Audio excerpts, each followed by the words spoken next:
네, 소개받은 유희철입니다. 반갑습니다. 자, 오늘은 사실 제가 올해 하는 발제 중에 제일 편하고 제일 즐겁고 그렇습니다. 왜냐하면 광주니까. 예. 다른 지역 하면 그 언제나 막 이야기를 하고 하면 어떤 생각이 드냐면 과연 이 사람들이 똑바로 잘 할 수 있을까? 그리고 한 가지 더 광주만큼 할 수 있을까? 뭐 이런 생각을 합니다. 웃긴 얘기인데 제가 막 쭉 얘기를 하다가 이제 뭐 질의응답을 하잖아요. 그러면 제가 광주에서 왔습니다 하면 깜짝 놀라세요. 그러니까 이 지속 가능 발전하고 거버넌스 분야에서는 광주가 넘사벽이에요. 이렇게 말하면 우리는 내부에만 있으니까 잘 이해가 안 되잖아요. 밖에 나가 보시면 아마 느끼실 거예요. 한심이 한숨이 좀 날 정도인데 이제 그럴 수밖에 없는 건 지속협의 태동부터 푸른 광주 21이 창립 때부터 다른 지역은 일종의 용역 과제 형태로 막 되기도 하고 막 그랬는데 그렇게 해서 먼저 계획부터 수립한 부산도 있고 근데 광주는 2년 동안 치열하게 시민 기업 행정이 모여서 논의한 끝에 2년 동안 고민하다가 97년에 첫 번째 의제 보고서를 만들어내거든요. 그런 지역이 광주가 유일합니다. 그리고 그 토대가 남아서 지금까지 이렇게 쭉 오고 있습니다. 이제 그런 자부심을 충분히 가질 수 있는 지역이기 때문에 광주가 뭔가를 한다면 제가 뭘 느끼냐면 뭔가 하고 있다면 안 본 척하면서 다 보고 있고요. 그리고 뭔가 성과를 냈다면 줄 한 말도 없이 조용히 다운받아서 다 가져갑니다. 그 정도로 저희가 하는 행동들이 굉장히 중요하다라는 생각이 들어서 오늘 내용은 이제 제도화는 이미 되어 있는데 제가 이제 궁금했던 건 그럼 다른 나라들은 어떻게 했고 또 다른 도시 중에 참고할 만한 것도 어떤 거 있을까 그 부분 잠깐 하고 지속협 또 30년 동안 해왔던 것들에 대한 또 백서를 만들면서 했던 시민 인식 의견 조사를 광주원을 통해서도 하고 요즘 광주원 핫하지 않습니까? 전국에 또 이런 프로그램도 없더라고요. 광주시에서 열심히 잘 만들어서 약 가입자가 한 3만 명 정도, 3만 5천 명 되는데 한 번 설문조사 돌릴 때 시민들이 5천 명씩 응답하는 이런 시스템 갖고 있는 도시가 대한민국 광주밖에 없고요. 전 세계적으로도 거의 없어요. 그러니까 정말 잘 한 거죠.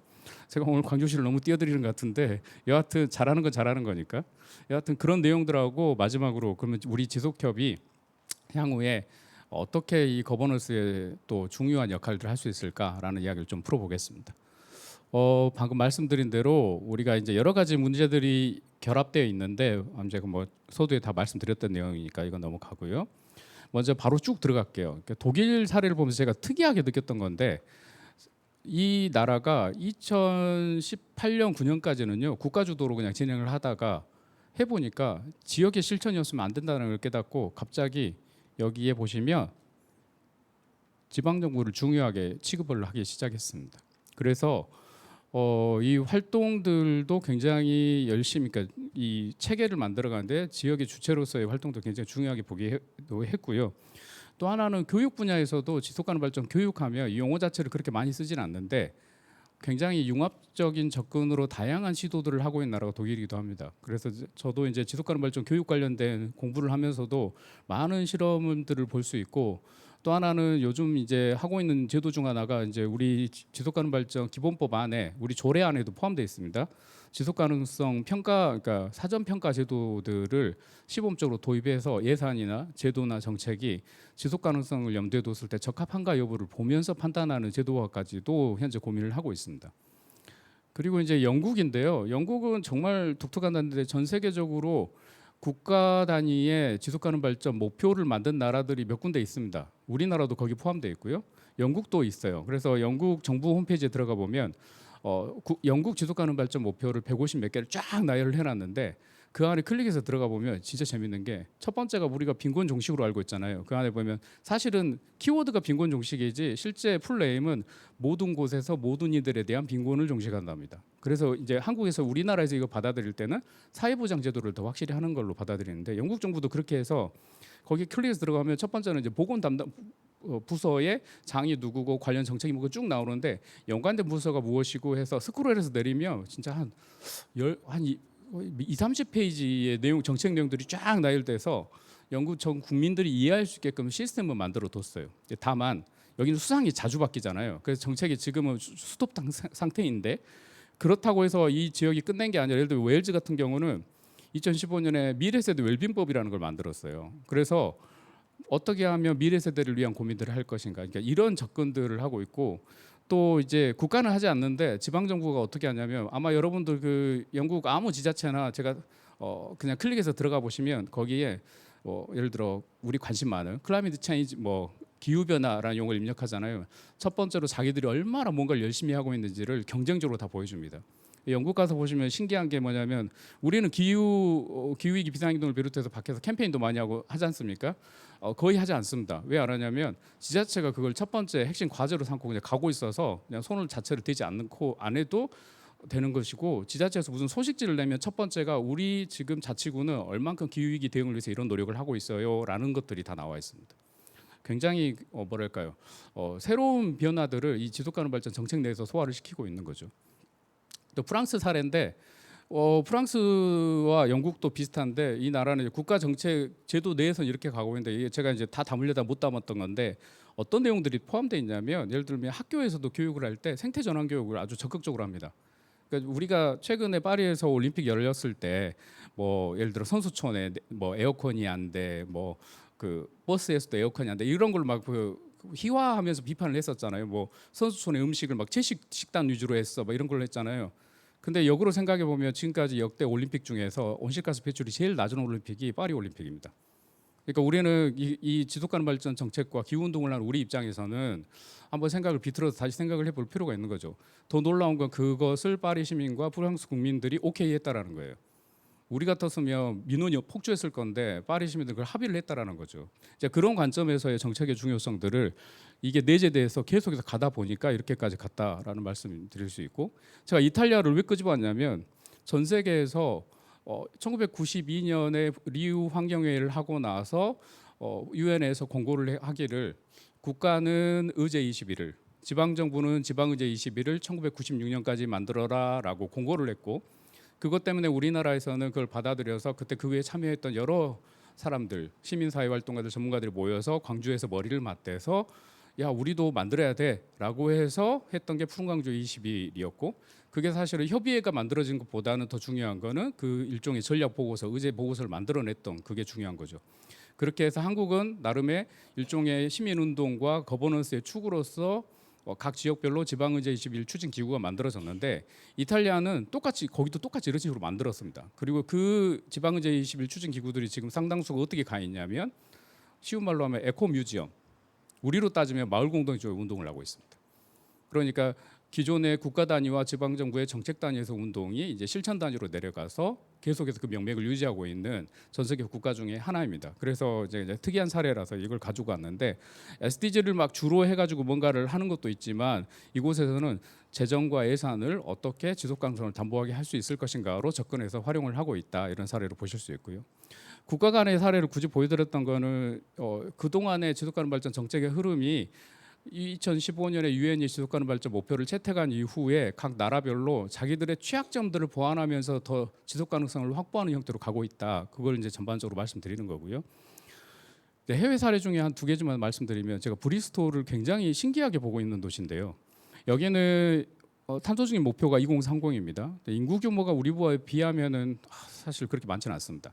인구 규모가 아마 광산구 정도 그렇게 크진 않는 도시인데 근데요 여기서 뭐 여러 가지 선언들을 하고 하는데 제가 이 보고서를 보고 놀랐던 게 2023년에 나온 게 그러니까 본인들의 목표 2040년까지 매년 2년 단위로 미래 시나리오를 그려냅니다. 시민들이 합의를 해서 그래서 올해로 따지면 2025년과 26년까지 우리는 이런 삶을 앞으로 만들 거예요. 자전거를 더 보급하고 몇 퍼센트의 시민들이 자전거를 타고 예를 들면 교육을 할 때 기후위기에 대해서 시민들이 얼만큼 인식하고 참여하게 만들고 막 이런 것들을 미래 시나리오를 그리고 시나리오만 그린 게 아니고 정책이 그 방향으로 가는 거죠. 이제 그런 형태의 좀 재밌는 작업들 그래서 시나리오 집이 따로 있습니다. 이 보고서가 이제 그 관련된 플랜에 관련 건데 뭐 아주 복잡하거나 많지 않고요. 일반 시민들이 보고 아 우리가 이런 삶을 지향하고 노력하고 있구나라는 스토리텔링 형식으로 볼 수 있는 좋은 자료집이기도 합니다. 그게 이제 단순히 한두 명의 사람이 만든 게 아니고 여러 단위들이 참여하는 구조가 내재되어 있기 때문에 당연스럽게 가는 거고요. 이제 기타 큐션 일본은 정말 독특한 게 그 일본 국민들한테 SDG를 아세요 물어보면 설문조사를 하면 60% 이상이 안다고 답변합니다. 그 참고로 우리가 지속가능 발전 교육이 영어로 Education for Sustainable Development거든요. 이게 뭐냐면 지속가능 발전을 위한 교육이지 않습니까? for가 들어갔으니까.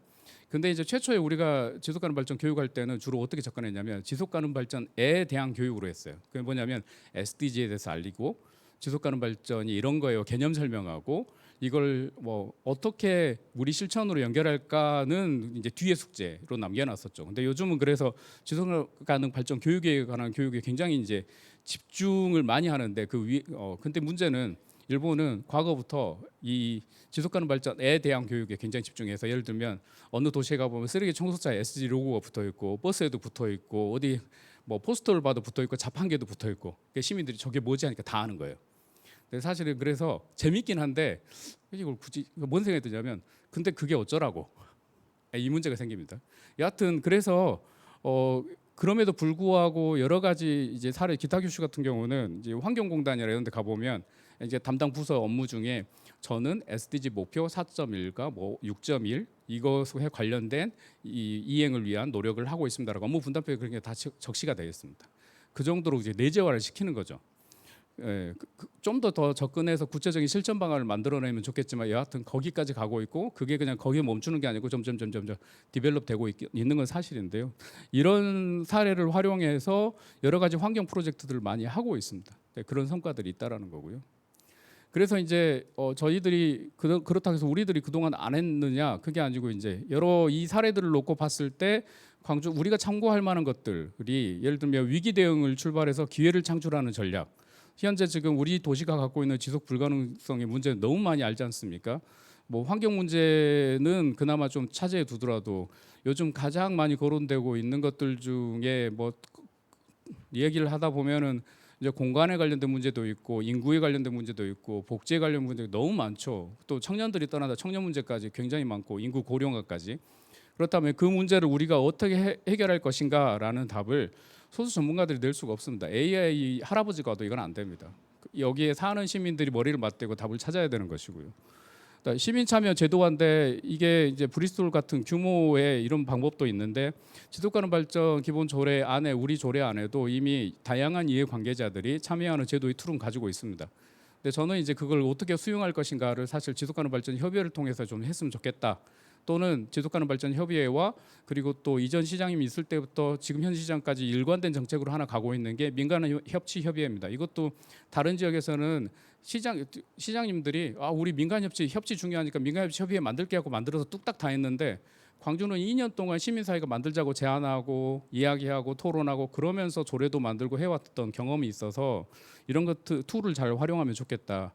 왜 이 말씀 드리냐면 보통 시민 참여하면 시민 개인의 참여를 생각하시는데 우리가 참여해야 될 제일 중요한 대상은 뭐냐면 우리 그룹의 우리 이해관계자 그룹이 예를 들면 여성 그룹이든 복지 그룹이든 환경 그룹이든 각 그룹별로 모여서 자기의 의견들을 입장을 정리를 하고 그 내용들을 토론하고 그리고 해서 결론에 이르는 과정들이 굉장히 중요한데 일반적인 개인의 시민 참여를 해버리면 그 사람이 사회적 영향력이 얼마나 큰 건지 그 사람이 얼마나 빅마우스인지 이렇게만 되니까 시민 대다수의 의견이 아니라 개인의 의견이 들어가는 경우가 굉장히 많아집니다. 이런 부분들을 제어하려면 참여의 장치를 우리가 고도화시킬 필요가 있는데 이미 광주는 그런 장치들을 갖고 계시니 그걸 잘 활용하면 좋겠다라는 말씀이고요. 그리고 또 하나 이제 국제 네트워크를 활용할 필요가 있는데요. 제가 이제 다른 지역을 보면 광주가 정말 잘하고 있는데 너무 아쉬운 점은 딱 한 가지입니다. 우리는 너무 자랑을 못합니다. 가지고 있는 게 너무 많은데 이걸 보여주는 장치들이 너무 약하다.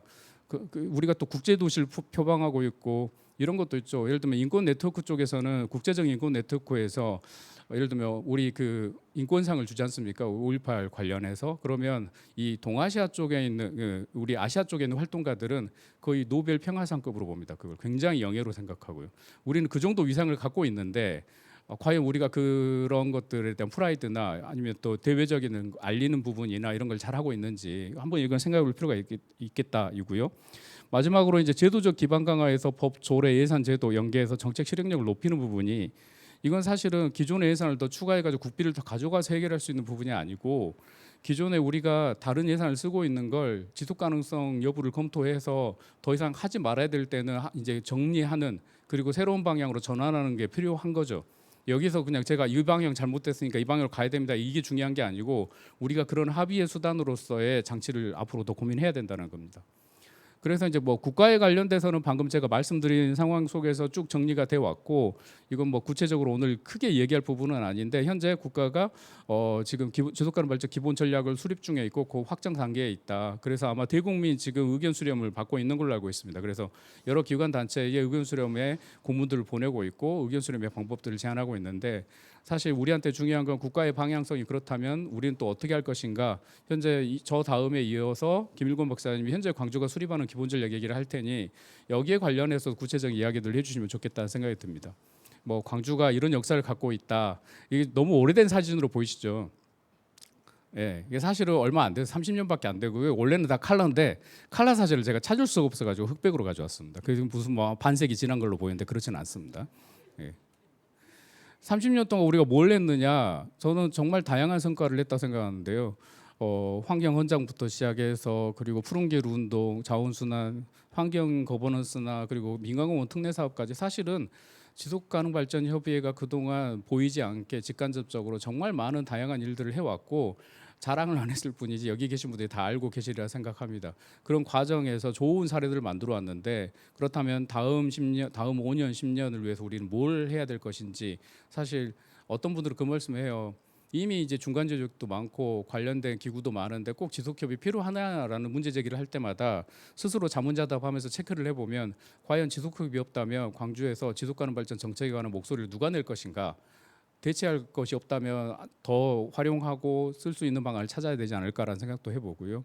그래서 거버넌스가 단지 형식이 아니라 실행과 평가로 이루어지는 구조를 만드는데 지속협이 그 역할을 충분히 할 수 있다라는 생각이 듭니다.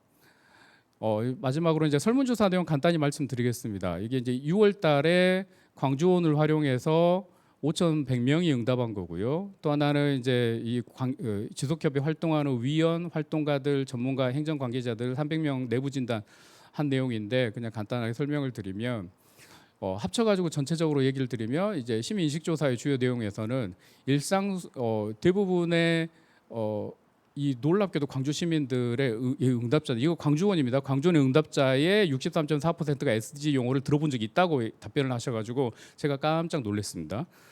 잘 알고 있다는 근데 18.8%, 사실 그렇지만 알고 있다가 중요한 게 아니죠. 이걸 일상의 실천과 정책으로 어떻게 넘겨갈 것인가 중요한데, 일상적 실천 뭘 많이 하시는지, 이거 당연히 분리배출 에너지 전략 제일 많이 하고 계시고 이제 뭐 이런 내용들이 있고요. 지속 가능성 평가에 대해서 그러니까 광주가 지속 가능하냐 아니면 불가능하냐라는 평가에서 긍정 응답이 54.6%고 중립이 이 정도. 그러니까 상당히 생각보다 이게 평가가 뭐 박하지 않냐 하실 수 있는데 그래도 긍정적으로 나온 겁니다, 이 정도면. 왜냐하면 부정이 그렇게 높지 않은 것은 그나마 좀 나은 거고요. 이게 사실 이거는 갑자기 누구 광주가 지속 가능하다고 생각하십니까 물어보면 여기 계신 분들 대다수도 갸우뚱하시지 않습니까? 그 정도 이 정도 답 나온 거면 대단한 거라고 보고요. 다만 이제 우려하시는 게 여러 가지, 청년 유출이나 일자리 부족을 굉장히 위험으로 보고 계셨고, 이게 재밌는 게 국가 전략도 그렇고요. 지금 광주도 그렇고 전국적으로 이런 조사를 하면 첫 번째 일자리로 나옵니다. 일자리 부족, 일자리 문제에 대한 부분을 가장 크게 꼽고 경제적 기반, 정주 요건으로 일반 시민들 대상으로 했을 때 이런 결과들이 나오더라고요.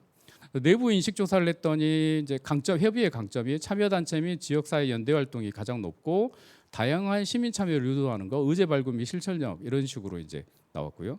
개선이 필요한 점은 정책 영향력이 좀 부족하고, 시민 참여 방식의 한계도 갖고 있고, 의제의 구체성도 부족하고, 참여 주체가 편중돼 있다. 뭐 이런 부분들이 지적되고 있습니다. 물론 이건 뼈아픈 얘기이기도 하면서도 그동안 수도 없이 논의되면서 개선하고 싶어 했던 내용들이기도 합니다. 이런 부분에 대한 방법론을 또 우리가 고민을 해봐야 될 것이고요. 향후 중점 분야가 기후위기 대응, 사회적 불평등 해소, 청년 세대 참여 확대 이런 부분들, 그 다음에 교육 역량 강화나 지역사회 거버넌스 체계 보완 요구도 제안되기도 했습니다. 종합적인 시사점은 방금 말씀드렸으니까 좀 넘어가고요. 그리고 광주광역시의 역할에 대해서 제가 이 내용들을 쭉 정리하면서 이제 말씀을 드려보면, 일단 시민생활과 밀접한 영역에서 실행 주체로서의 책임을 지는 게 지방정부이기 때문에 관련해서 당연히 이제 계획 수립하는 부분, 다만 이제 재정과 행정의 자원 배분이나 지역에 특화된 SDG 수립 및 이행을 뭐로 할 것인지를 이제 기본 전략 안에서 잘 담았으면 좋겠다라는 부분이고요. 그 다음에 브리스톨처럼, 제가 브리스톨 얘기를 하는 건 독자적인 전략을 수립하고 지역 국제사회와 공유하는 형태를 광주가 좀 모델로 좀 보여주셨으면 좋겠다. 국내에서 VLL 그러니까 자발적 지역 보고서를 제출한 도시가 수원, 당진, 서대문구 그다음 몇 개 더 있긴 한데요. 엄밀히 말하면 그때 지자체장에서 한번 배출하고 끝냈는데 저는 광주에 대한 어떤 희망을 갖고 있냐면 광주는 시장님이 누가 오시든 상관없이 시민사회와 그리고 시민들이 주도적으로 한번 그림을 그리며 계속 가는 정말 좋은 틀을 갖고 있거든요. 그렇다면 이런 부분도 광주가 갖고 있는 성과를 대외적으로 공유하는 것이 그냥 대외적으로 자랑하는 것뿐만 아니라 우리 자신의 프라이드를 갖는 데 굉장히 중요하다고 생각합니다. 이런 부분 신경 썼으면 좋겠다라는 것이고요. 그다음에 이제 광주광역시가 뭐 이런 이제 모델을 구축하고 있는데 여전히 아시다시피 전담부서 인력 확보라든지 부서 간 칸막이라든지 이건 정말 이건 뭐 이 정책 말고도 다양하게 계속 고민하는 거지 않습니까? 근데 지속가능 발전은 제가 이제 지속가능 발전 교육에 관련된 고민을 할 때마다 느끼는 건데 가장 중요한 게 융합적 사고더라고요. 결국 이것은 행정으로 봐서는 칸막이를 넘어서는 거고 그 칸막이를 넘어서는 주체는 시민이라고 생각합니다. 현실적으로 왜 그러냐면 담당 부서의 직원들은 6개월이나 1년에 한 번씩 어쩔 수 없이 바뀌는 인사구조의 한계를 갖고 있지만 시민은 그 자리에 언제나 있지 않습니까? 그렇다면 그걸 우리가 어떻게 잘 활용할 것인지도 앞으로 고민해야 될 거라 생각이 듭니다. 이런 이제 공동체 역할들을 해야 된다. 뭐 이제 쭉 정리된 자료로 보시고요. 기업에 관한 것들이 사실 지속협 30주년이니까 말씀드리면 끊임없이 계속 숙제였습니다. 기업이 어떤 역할을 해야 될지. 근데 이제 일본 사례를 쭉 보면서 느낀 게 지역의 기업이 지역의 활력과 그리고 또 지속 가능성 향상을 위해서 이런 역할들을 할 수 있다라는 다양한 사례들을 보면서 한번 이것도 이제 심각하게 좀 고민을 해봐야겠다. 근데 어떤 방식으로 할지는 또 우리만의 특색을 만들어야 되니까 여러 가지 어려움들이 있겠지만 좀 해볼 수 있게 하는 방법을 찾았으면 좋겠다. 시도는 하고 있지만 왜 지역 기업이 기업의 경영이 어려울 때마다 이런 지역사회 공헌 활동이라든지 요즘 말하는 ESG 활동들이 축소되는 걸 보면서 그걸 그러면 어떻게 하면 오늘 뭐 광주 테크노파크 김영주 원장님도 오셨지만 테크노파크든 상공회의소든 지속기업이든 같이 모여서 좀 문제를 풀어보는 방향으로 가볼까라는 생각들이 잠깐 들었습니다. 그래서 이제 이런 내용들을 가지고 제가 그냥 마지막으로 요 말씀 시간이 짧으니까 드리면 지속가능 발전은 더 이상 선택이 아닌 시대적 책무이며 우리 삶의 기반을 지키는 가장 확실한 길입니다. 지난 30년 동안 광주 지속가능 발전 협의회는 시민과 행정 전문가와 함께 협력하며 변화를 만들어 왔습니다. 그 성과는 단순한 기록이 아니라 미래 세대를 위한 희망의 토대입니다. 이제 우리는 이 경험을 바탕으로 더 많은 시민과 함께 기후위기와 불평등을 넘어서는 새로운 미래를 열어가야 합니다. 네, 그렇게 되기를 희망하면서 마치도록 하겠습니다. 감사합니다.